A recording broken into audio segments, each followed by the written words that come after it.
সারদা কেলেঙ্কারি তদন্তে ED CBI এর জেরার মুখে তৃণমূলের মন্ত্রী সাংসদ নেতা কেলেঙ্কারির সঙ্গে শাসক দলের যোগের অভিযোগে সরব বিরোধীরা। অন্দরমহল থেকেও ধেয়ে আসছে বান। তৃণমূলের সাসপেন্ডেড সাংসদ কুণাল ঘোষের দাবি, সারদা মিডিয়ার প্রত্যক্ষ ও পরোক্ষ সুবিধা যদি সবচেয়ে বেশি কারোর কাছে পৌঁছে থাকে তিনি মমতা বন্দ্যোপাধ্যায়। এই প্রেক্ষাপটেই সিবিআইয়ের বিরুদ্ধে রাজনৈতিক ষড়যন্ত্রের অভিযোগে সরব তৃণমূলের একাংশ।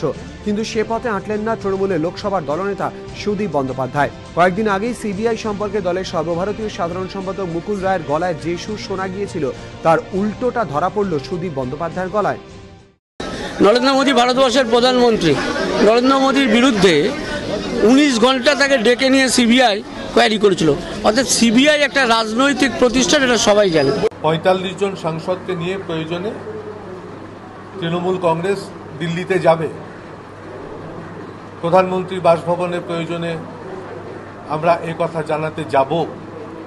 লোকসভার অভ্যন্তরে আমরা এ কথা বলবো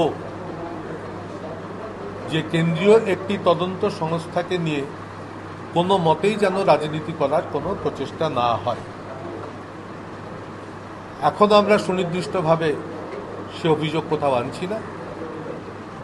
আমি এখনই এই কথাই বলছি যে সুনির্দিষ্ট অভিযোগ আনছি না অর্থে যে সিবিআই এখনো উদ্দেশ্য প্রণোদিতভাবে কিছু করতে চেয়েছে সেইটা আমরা লক্ষ্য রাখছি, নজর রাখছি।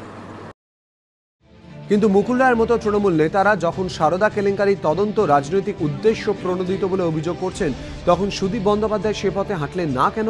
রাজনৈতিক পর্যবেক্ষকদের একাংশে ব্যাখ্যা, সুদীপ সংসদীয় রাজনীতিতে অত্যন্ত প্রবীণ। তিনি ভালো করেই জানেন সিবিআইকে এখনই কাঠগড়ায় তুললে সংসদে তাকে বহু কাটাছেঁড়ার মুখে পড়তে হবে, কারণ তিনি লোকসভায় তৃণমূলের সংসদীয় দলের নেতা।